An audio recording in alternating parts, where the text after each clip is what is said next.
மாவட்டத்தில் நமக்காக வழங்கிய ஒரு தன்னிகரலா ஒரு தலைவர், தமிழ்நாடு மாவட்ட காங்கிரஸ் கட்சியை தன்னோட நேர்த்தியான ஆளுமையின் மூலம் சிறப்பாக வழிநடத்தி சென்று கொண்டிருக்கும்பவர், நம் அனைவருக்கும் முன்னோடியாக விளங்கும் இதய கோவில் படத்துவக்கு விழாவில் சிறப்பு விருந்தினராக வீற்றிருக்கும் நம்முடைய ஐயா திரு சொல்லின் செல்வன், காங்கிரஸ் கமிட்டி கட்சியின் தலைவர் ஐயா திரு கே எஸ் அழகிரி அவர்களை சிறப்புரையாற்றுமாறு அன்புடன் அழைக்கிறோம். ஒரு நல்ல கருத்தரை கொடுத்து ஐயா வரவேற்கிறோம்.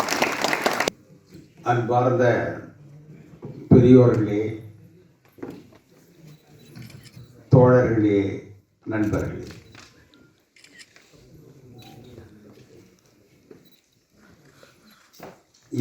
இதய கோயில் திரைப்பட துவக்க விழாவில் வந்து வாழ்த்துறை வழங்கியிருக்கிற தயாரிப்பாளர் ராஜன் அவர்களே,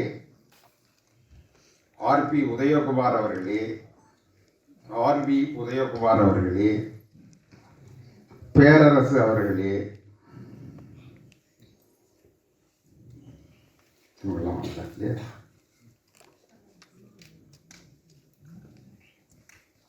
அருமை நண்பர் முத்தழகன் அவர்களே, இன்னும் நான் பெயர் சொல்லி அழைக்க வேண்டிய தோழர்கள் ஏராளமாக இருந்தோம். அனைவருடைய பெயரையும் நான் விழித்ததாக நீங்கள் ஏற்றுக்கொள்ள வேண்டும். ஏன்னா இந்த பக்கத்தில் அமர்ந்திருக்கிற அனைவருமே காங்கிரஸ்காரர்கள். எனவே எல்லார் பேரையும் நான் சொல்லணுங்கிற அவசியம் இல்லை. உங்களுக்கு தெரியும், எனக்கும் தெரியும். எனக்கு இந்த நிகழ்ச்சியில் கலந்துகிட்டதில் அதிக மகிழ்ச்சி. ஏன்னா ராஜேந்திரன் என்னுடைய மிக நெருங்கிய நண்பர்களில் ஒருவர். என்னோடு எப்பொழுதும் சென்னையில் இருக்கிற நண்பர்களில் ராஜேந்திரனும் ஒருவர், தளபதி பாஸ்கர் ஒருவர், கடல் தமிழ்வாணன் ஒருவர், இப்படியாக ஏராளமான நண்பர்கள் அந்த சபையிலே இருக்கிறார். அவர் ஒரு திரைப்படம் எடுக்கிறார், அவருடைய மகன் அதிலே நடிக்கிறார் என்ற செய்தி எனக்கு கிடைத்த பொழுது எனக்கு ரொம்ப ஆச்சரியமாக இருந்தது. ஏன்னா அவங்கள நான் அந்த பார்வையில் இதுவரைக்கும் பார்த்ததே கிடையாது. திரைப்படம் எடுப்பது அவ்வளவு எளிதா, யார் வேண்டுமானாலும் எடுத்து விடலாமா என்கின்ற யோசனை அப்பொழுதுதான் எனக்கு வந்தது. என்கிட்ட ராஜேந்திரன் எதையும் அதிகமாக பேச மாட்டார், மிக மிக குறைவாக பேசுகிற நண்பர் அவர். அவராவது ஓரிரு வார்த்தை பேசுவார். திவாகரன் அதுவும் பேச மாட்டார். இன்னைக்கு தான் அவர் பேசி நான் பார்த்துருக்கிறேன். ஆனாலும் எனக்கு ஒரு நிறைவான நிகழ்ச்சி இது. நான் இங்கே பல்வேறு விதமான மாறுபட்ட கருத்துக்களை கேட்டேன். எனக்கு முதல் நிறைவு என்னன்னா, என்னுடைய நண்பரும் அவருடைய குடும்பத்தாரும் ஒரு திரைப்படம் எடுக்கிறார்கள், அவர்களே அதில் நடிக்கிறார்கள் என்பது எனக்கு மிகுந்த மகிழ்ச்சியை கொடுத்தது. அந்த மகிழ்ச்சிக்கு அளவே இல்லை. ஏன்னா உலகில் தோழமையை விட சிறந்தது எதுவும் இல்லை என்று கருதுகிறவன் நான். எனவே என்னுடைய தோழருடைய குடும்பமும் தோழரும் இணைந்து ஒன்றை செய்கிற பொழுது எனக்கு மிகுந்த மகிழ்ச்சி ஏற்பட்டது. அதே போல ஐயா ராஜன் அவர்களை நான் பல நேரங்களில் பார்த்திருக்கிறேன், பல இடங்களில் பார்த்திருக்கிறேன், தேசிய தோழர்கள் மிகுந்திருக்கிற இடங்களில் பார்த்திருக்கிறேன். அதன் பிறகு உதயகுமார் அவர்களோடு பேசிய பொழுது பல விஷயங்களை நான் தெரிந்து கொண்டேன். அதே போலதான் பேரரசு அவர்கள், அவர் பேசுகிற பொழுது பல விஷயங்களை நான் தெரிந்து கொண்டேன். எனக்கு அதில் ரொம்ப மகிழ்ச்சி. இந்த திரைப்படம் வெற்றி பெற வேண்டும். திரைப்படத்துறை என்பது ஒரு பெரிய விளையாட்டு திடல். அரசியல் என்பது எப்படி ஒரு பெரிய விளையாட்டு திடலோ, அதே போல திரைப்படத்துறை என்பதும் பெரிய விளையாட்டு திடல். இந்த விளையாட்டு திடல்ல யார் வேண்டுமானாலும் விளையாடலாம், வெற்றி பெறலாம். அது அவரவர்களுடைய திறமையை பொறுத்தது. எனவே அந்த திறமையை பயன்படுத்தி ராஜேந்திரன் இந்த இதய கோயில் படத்தில் வெற்றி பெறணும்னு நான் கேட்டுக்கிறேன். அதே போல ஆர்வி உதயகுமார் அவர்கள் பல அற்புதமான செய்திகளை எல்லாம் சொன்னார். நீங்க அவர் ஸ்தாபன காங்கிரஸ்ல இருந்திருக்கிறார், பெருந்தலைவர் காமராஜரோடு நெருங்கிய பழக்கத்தில் இருந்திருக்கிறார், அல்லது அந்த காலத்தில் இருந்த நண்பர்களோடு அவர் இருந்திருக்கிறார். ஓரிரு விஷயங்கள் பேசுகிற பொழுதே நான் எல்லாவற்றையும் புரிந்து கொண்டேன். அவருக்கு ஒரு தேசிய உணர்வு இருக்கிறது, தேசியத்தின் மீது நம்பிக்கை இருக்கிறது. ராஜன் அவர்களும் தேசியவாதி தான், அவர்களும் ஒரு சிறந்த தேசியவாதி. அரசியலை பற்றி உதயகுமார் அவர்கள் பேசுகிறார்கள், வரவேற்க வேண்டிய அம்சம். ஒரு அரசியல் கட்சி யாரையும் விட்டு விடுவதில்லை, முதல்ல நம்ம அதை தெரிஞ்சுக்கணும். இந்திரா காந்தியை காங்கிரஸ் வெளியேற்றியது தெரியுமா உங்களுக்கு? மகாத்மா காந்தி அகில இந்திய காங்கிரஸ் கட்சி தேர்தலில் ஒரு வேட்பாளரை போட்டு தோற்று போனார், தெரியுமா உங்களுக்கு? காரணம் என்னவென்று சொன்னால், அந்த இயக்கம் இவர்களை விடலாம் வலிமையானது. நாம் அசைக்க முடியாத தலைவராக இருப்போம், ஆனால் நம்முடைய தீர்மானம் நிராகரிக்கப்படும். யார் நிராகரித்தார்கள் என்பது நமக்கு தெரியாது. நீங்க காந்தி ஹரிஜன் பத்திரிகையில எழுதுறார், என்னுடைய வேட்பாளர் வெற்றி பெற வேண்டும், அவர் வெற்றி பெற்றால் அது என்னுடைய வெற்றி, அவர் தோல்வி அடைந்தால் அது என்னுடைய தோல்வி என்று எழுதுகிறார். வாக்கு செலுத்த வேண்டியவர்கள்லாம் மகாத்மா காந்தி எதிர்த்தாப்புல வணங்கிட்டு உள்ளார போய் ஓட்டு போட்டு வராங்க. வெளியிலிருந்து பார்க்கிறவர்களுக்கு என்ன தெரியும்னா, காந்தியினுடைய வேட்பாளருக்கு தான் அவ்வளவு ஓட்டு விழுந்திருக்குன்னு தெரியும் நினைப்பாங்க. ஆனா ஓட்டு எண்ணும் பொழுதுதான் தெரிஞ்சது காந்தி வேட்பாளருக்கு ஓட்டு குறைவா விழுந்தது. அதன் பிறகு மகாத்மா காந்தி அவர்கள் இந்திய சுதந்திரத்திற்காக மட்டும் போராடினாரே ஒழிய உள்கட்சி அரசியல் இறங்கணும். சிவாஜி காங்கிரஸ் கைவிட்டு விட்டதாக சொன்னார்கள், தப்பு எல்லாம் கிடையாது. அவருக்கும் நிறைய விஷயம் தெரியும், எனக்கு நிறைய விஷயம்.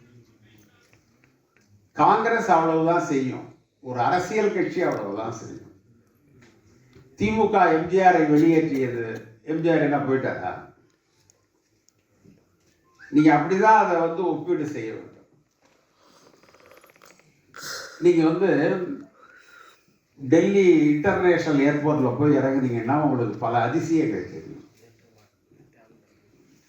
தமிழ்நாட்டில் இருந்து வருகிற முதலமைச்சர்கள் டெல்லிக்கு அதிகம் வரமாட்டார்கள். ஏன் வரமாட்டாங்கன்னா, டெல்லி ஏர்போர்ட் உள்ளார இவங்களுக்கு விவிஐபி அந்தஸ்து கிடைக்காது.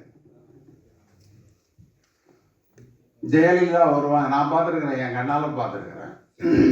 ஜெயலலிதா வருவாங்க, கொஞ்ச தூரம் வந்த உடனே அவங்கள கட் பண்ணுவாங்க. காரணம் என்னன்னா, ஏதாவது ஒரு மாநிலத்திலிருந்து ஆளுநர் குறுக்க போவார். அவர் போகிற பொழுது முதலமைச்சருடைய கான்வாய் நிறுத்தப்படும். சரி, அவரு போற பிறகு 10 தம்பி கான்வாய் போவோம். முப்படை தளபதிகளுடைய தலைவர் போவார், குறுக்க போவார். அது வந்ததுன்னா கான்வாயை நிறுத்திடுவாங்க. ஏன்னா முப்படை தளபதிக்கு அந்த வாய்ப்பு உண்டு, ஒவ்வொருவர்களுக்குமான நடைமுறை இருக்கிறது. அதை நம்ம தலைவர்கள் ஏற்றுக்கொள்வதில்லை. ஏன்னா டெல்லி ஏர்போர்ட்டில் போனால் நம்ம நிறுத்திட்டாங்க, எம்பிகளை விட்டு கேள்வி கேளுங்கம்பாங்க. அந்த கேள்விக்கு பதிலே வராது. ஏன்னா இதிலெல்லாம் கோபித்து கொண்டவர்கள் தான் பலர், ராமராவ் உட்பட, என் டி ராமராவ் உட்பட. ஆனால் அதன் பிறகு ராமராவ் இவைகளையெல்லாம் வென்று வந்து விட்டார். எனவே அரசியலாக இருந்தாலும் திரைப்படமாக இருந்தாலும் உங்களுக்கு அதுல நீங்கள் அடைய வேண்டிய வெற்றி என்பதும் வெற்றியின்மை என்பதும் உங்களுடைய சொந்த திறமையையும் மனநிலையையும் பொறுத்ததை ஒழிய நாம் சார்ந்திருக்கிற கட்சியை பொறுத்தது அல்ல. நீங்க இந்திரா காந்திக்கு சிவாஜியை ரொம்ப பிடிக்கும். நான் 1984 நான் தேர்தலில் நின்னேன். எனக்கு ஒரு சீட்டு கொடுத்தேன். நான் நாமினேஷன் ஃபைல் பண்ணிட்டு ஓட்டும் கேட்டுக்கிட்டு இருக்கிறேன். அப்போ சிவாஜி கோச்சிட்டு போயிட்டார். ஏன்னா அவர் எதிர்பார்த்த அளவுக்கு அவருக்கு சீட்டு கொடுக்கல. சிவாஜி கோச்சிக்கிட்டாருங்கிறதே டெல்லிக்கு தெரியாது. ஏன்னா அது தெரியணும்னாலே உங்களுக்கு பெரிய பிஆர்ஓ ஒர்க் இருக்கணும். பிஆர்ஓ பற்றி உதயகுமார் சொன்னாங்க. நீங்க சிவாஜி கோச்சிக்கிட்டு இருக்காருங்கிறத ஒரு உரிய நேரத்தில் போய் சொன்னாதான் டெல்லி தலைமை அதை பரிசீலிக்க முடியும். இல்லைன்னா அது உள்ள பரிசீலனை முடிஞ்சு வேற மாநிலத்துக்கு போயிடுவாங்க. சிவாஜி கோச்சிட்டு வெளியில போயிட்டாருங்கிறது டெல்லிக்கு தெரியல. அப்பொழுது வெங்கட்ராமன் ஒரு அசாத்திய செல்வாக்கோடு இருந்த காலம். அவர் ராணுவ மந்திரி. அவர் நேரடியாக இந்திரா காந்தி கிட்ட போய் சிவாஜியை விட்டுலாம் கட்சி நடத்த முடியாது, தேர்தல் நடத்த முடியாது, எனவே நீங்க சிவாஜிக்கு அவர் கேட்குற சீட்டை கொடுக்கணும் அப்படின்னு சொல்லி கேட்டாங்க. வெங்கட்ராமன் சொன்னா இந்திரா காந்தி ஒத்துக்கணும், மறுக்க மாட்டாங்க. ஏன்னா ராணுவ மந்திரி, அந்த குடும்பத்திற்கு மிகவும் வேண்டியவர். ஓகே, அவர் வர சொல்லுங்கன்ட்டாங்க. சிவாஜி ஹைதராபாத்தில் சினிமா நடிச்சுக்கிட்டு இருக்காரு. அவரை தேடி கண்டுபிடிக்க நேரம் ஆகிட்டுது. பக்கத்து மாநிலத்தில் குண்ட்ராவ் முதலமைச்சர். வெங்கட்ராமன் அவர்கிட்ட கூப்பிட்டு சொன்னார். உடனே குண்ட்ராவ் என்ன செஞ்சார்? குண்ட்ராவ் அந்த காலத்தில் ரொம்ப வல்லமை வாய்ந்த ஒரு முதலமைச்சர். சிவாஜியை போய் இந்த ஷூட்டிங்கில் பிடிச்சி ஒரு ஹெலிகாப்டரில் ஏற்றி பெங்களூருக்கு கொண்டாந்து மேக்கப்போடையே அவரை டெல்லிக்கு அழைச்சிட்டு போயிட்டார். இரவு நேரத்தில் இந்திரா காந்தியை எழுப்பி சிவாஜியை அறிமுகப்படுத்தினார். சிவாஜியை கொண்டு போய் நிறுத்தினாங்க. சிவாஜி அவங்களுக்கு நல்லா தெரியும். கேட்டாங்க, என்ன உங்களுக்கு பிரச்சனைன்னு கேட்டாங்க. சிவாஜிக்கு அப்போதான் தெரிஞ்சது தான் பிரச்சனையே நம்ம தலைவிக்கு தெரியல. ஏன்னா சொல்லப்படவில்லை. நீங்க அதுதான் முக்கியம். ஒன்றை சொல்லுதல் வேண்டும். கடல் போல் பறந்து கிடக்கிற ஒரு அரசியல் கட்சியில என்னுடைய பிரச்சனை என்னுடைய தலைவருக்கு எப்படி தெரியும்? தெரியாது. நாம சொல்லணும். சிவாஜிக்கு அதை போன்ற பிஆர்ஓ அமையல. எல்லாம் சிவாஜி இங்க இருந்துகிட்டு பாருங்க, உங்களையே மதிக்கல பாருங்க, உங்களையே மதிக்கல பாருங்க, உங்களையே மதிக்கல பாருங்க அப்படின்னு சொன்னாங்களே ஒழிய அங்க என்ன இருக்கிறது என்பது அவருக்கு தெரியல. சிவாஜி கையில லிஸ்ட் கிடையாது. சிவாஜிக்கு தன்னுடைய வேட்பாளர் யார் என்று தெரியாது. எந்த தொகுதி நம்ம கேட்டோம்னு அவருக்கு தெரியாது. உண்மையாலுமே அப்பாவி, ரொம்ப ரொம்ப அப்பாவி. எதுவுமே தெரியாது. அதன் பிறகு ஒரு 15 நிமிஷத்துல ஞாபகத்துக்கு வந்த தொகுதிகளெல்லாம் எழுதி அம்மாட்ட கொடுத்தாங்க. அம்மா டிக் பண்ணி அனௌன்ஸ் பண்ணிட்டாங்க. அதுல நான் நின்ன தொகுதியை யாரும் எழுதி கொடுத்துட்டேன். 2 நாள் ஓட்டு கேட்டுட்டு அதுக்கப்புறம் மாறிட்டு வந்துட்டேன். ஒரு வாரம் கழிச்சு வீட்டுக்கு போனேன். அப்போ அவருக்கு ரொம்ப வேண்டியவர் ஜெகவீர பாண்டியன். நானும் அவர் தான் போனேன். ஜெக்கு சொன்னார், இருப்பேன் எப்பா ஒன்று மழை விடுது எனக்கு தெரியாது. சிவாஜி இப்படியே சொன்னாருங்க. உண்மை அது பொய்யே கிடையாது. அவருக்கு பொய் சொல்ல வராது. அவருக்கு என் முகம் தெரியுமே ஒழிய நான் தான் அழகிரின்னு தெரியாது. நான் தான் கடலூர்ல நிற்கிறேன்னு அவருக்கு தெரியாது. என்னடா பொழுதா போயிட்டுது, என்ன ஏமா அந்த ராஜசேகரனை கூப்பிட்டு ஏடா எழுதி கொடுத்த? இல்லையே எனக்கு தெரியாது. அது செல்லப்பா எழுதி கொடுத்துட்டாங்க. என்னடா இன்னும் மாற்ற முடியுமா? அது சினிமா மாதிரி கேட்பாரு. எங்கே போய் மாற்றுவீங்க? எதுக்கு சொல்கிறேன்னா, சிவாஜிக்கு முக்கியத்துவம் கொடுக்காம நிறைய முக்கியத்துவம் கொடுத்தாங்க. அதுவும் இந்திரா காந்திக்கு சிவாஜியை மிகவும் பிடிக்கும். சிவாஜிக்கு அதே போல் இன்னொரு விஷயம் ஏற்பட்டது. ஏன்னா உதயகுமார் அவர்களுக்கு நினைவூட்டுவதற்காக நான் இதை சொல்லுகிறேன். சிவாஜியும் மூப்பனார் ஐயாவும் ரொம்ப நண்பர்கள். மூப்பனார் ஐயா முன்னாடி போனால் சிவாஜி பின்னாடி தான் போவார். ஏன்னா அவருக்கு இணையாக நடக்கக்கூடாதுன்னு. பாப்புலாரிட்டிங்கிறது மூப்பனாரோட சிவாஜிக்கு தான் அதிகம். ஆனாலும் மூப்பனார் அவர்களுக்கு இருக்கிற அந்த தனி மரியாதை, கட்சியில் இருந்த அவருக்கு ஒரு முக்கியத்துவம், இன்னும் பல்வேறு காரணங்களை கருதி தன்னுடைய தலைவராக அவரை ஏற்றுக்கொண்டு அவர் முன்னாடி போவார், இவர் பின்னாடி தான் போவார். சிவாஜிக்கு ராஜ்யசபா பிரச்சனை வந்தார். இந்த சிவாஜிக்கு ராஜ்யசபா தரணும்னு சொல்லி இந்திரா காந்தி கிட்ட மூப்பனார் எடுத்துக்கொண்டு போனார். துரதிர்ஷ்டம் என்னன்னா, அதற்கு முன்பு அமிதாப் பச்சன் பேர் போயிட்டு. நீங்க நமக்கு சிவாஜி முக்கியமானவர், அதில் ஒன்றும் மாற்று கருத்தே இல்லை. அமிதாப் பச்சனை விட எந்த வகையிலும் குறைவானவரும் கிடையாது. இன்னும் சொல்ல போனா, என்னுடைய பார்வையில சிவாஜி அளவுக்கு அமிதாப் நடிக்க முடியுமாங்கிறது எனக்கு தெரியாது. இந்த ஷோலையே ஒரு 2-3 படம் பார்த்துருக்கிறேன், அதில் நடிச்சிருக்காரு. ஒண்ணுமே செய்ய முடியல. ஏன்னா இவர்கள் போவதற்கும் அமிதாப் பச்சன் பெயர் டிக்காவதற்கும் சரியா போயிடுது. நீங்க மூப்பனார் அதிர்ந்து பேசுவாரா? மூப்பனார் எப்பவுமே பேச மாட்டார். நீங்க கட்சி மேடைக்கு கூடாதுனாலே பேச மாட்டாருலாம். அழகிரி பேசுவார், பீட்டர் பேசுவார்னு சொல்லிட்டு உட்காந்துருவாரு. நீங்க சோனியாட்ட போய் மூப்பனார் எதையும் மீறி பேசுவார். சாரி, இந்திரா அவர் ஒன்றும் பேசலை. வெளியில் வந்த பிறகு சிவாஜி கோச்சிக்கிட்டார். சிவாஜி கோபித்துக் கொண்டாரோ இல்லையோ, சிவாஜிக்கு வேண்டியவர்கள் கோபித்துக் கொண்டார். இதனால் சோர்வு வருகிறது, அவ்வளவுதான். அரசியல் என்பது என்னன்னா, நீங்கள் கடுமையாக போராடிக்கொண்டே இருப்பதுதான் அரசியல். எனக்கு இவர் அதை செய்யல, அவர் இதை செய்யல, அப்படிலாம் இல்லை. நீங்க இப்ப எனக்கே கூட நான் தலைவராக வந்த பிறகு 3 தேர்தல்களை சந்தித்திருக்கிறேன். நான் இப்பொழுதுதான் அதனுடைய சிரமத்தை அனுபவிக்கிறேன். நான் ஒருத்தருக்கு எக்ஸுங்கிற ஒருத்தருக்கு செய்யணும்னு எடுத்துட்டு போவேன். திமுகவோடு பேசுகிற பொழுது அவர்கள் என்ன சொல்லுவாங்க, ஐயோ அந்த தொகுதி எங்களுக்கு ரொம்ப ரொம்ப வேண்டிய தொகுதி, அதை போய் நீங்க கேட்டுக்கிட்டீங்கன்னா எப்படி, நீங்க இந்த ஒய்ங்கிற தொகுதி எடுத்துங்க அப்படின்னு அவங்க சொல்லுவாங்க. இல்லைங்க எங்களுக்கு எக்ஸ் தான் வேணும், அந்த தொகுதி தான் வேணும்னா அவங்க அதுக்கு ஒரு காரணத்தை சொல்லுவாங்க. அவங்க அந்த காரணத்தை சொல்லுகிற பொழுது அந்த காரணம் ரொம்பவும் ஏற்றுக்கொள்ளக்கூடியதாக. அவங்க என்ன சொல்லுவாங்கன்னா, உங்களுக்கு 25 தொகுதி கொடுக்குறோம், அவங்களுக்கு 2 தொகுதி தான் கொடுக்குறோம். அதனால 2 தொகுதின்னு கொடுக்குற பொழுது ப்ரீஃபரன்ஸ் அவங்களுடையது, எங்களுக்கு இல்லை. 25ன்னு கொடுக்குறப்ப 12 உங்களுக்கு, 12 எங்களுக்கு. 12 தொகுதி நீங்க விரும்புறதெல்லாம் எடுத்துங்க, 12 தொகுதி நாங்க விரும்பினதெல்லாம் அவங்களுக்கு கொடுப்போம். அதில் போய் நீங்க இன்டர்ஃபியர் பண்ண முடியாது. அந்த 12 தொகுதியில தான் இங்க உட்கார்ந்து இருக்கிறவங்க ரொம்ப தொகுதி வந்திருப்பாங்க.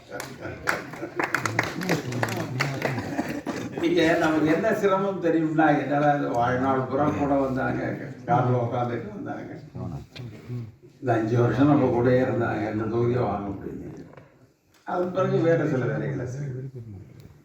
ஏன் சொல்றேன்னா, இவ்வளவும் சிவாஜி அவர்களை மையமாக வைத்து தான் சொல்லுகிறேன்.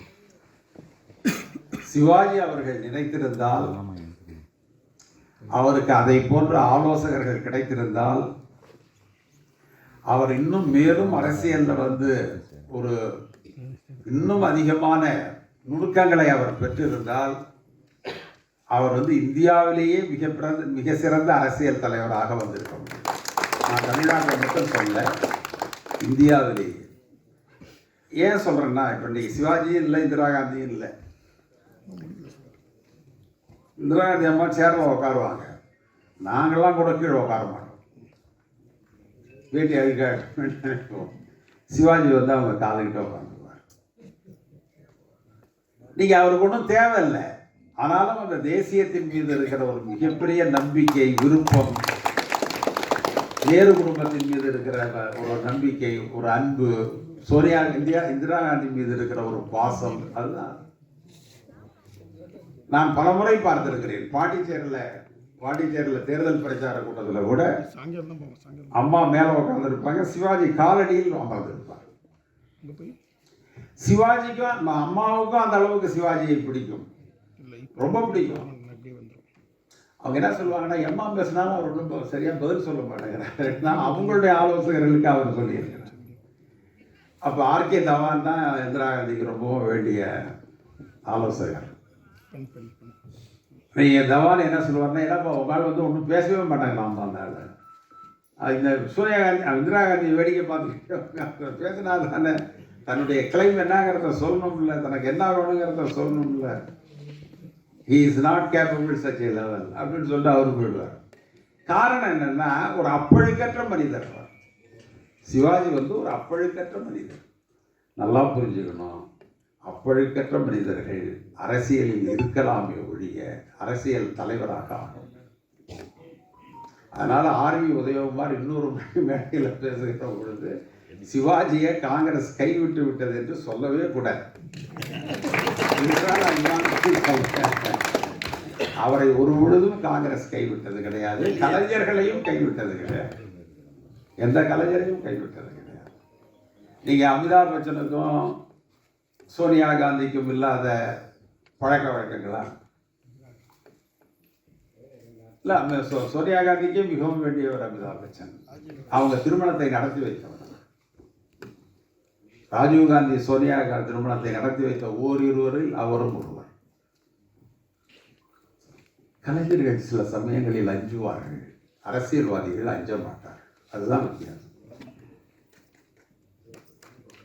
அரசியல்வாதிகள் ஆபத்து வருகிற பொழுது விலகி விடுவார்கள், கலைஞர்கள் அஞ்சுகிறார்கள்.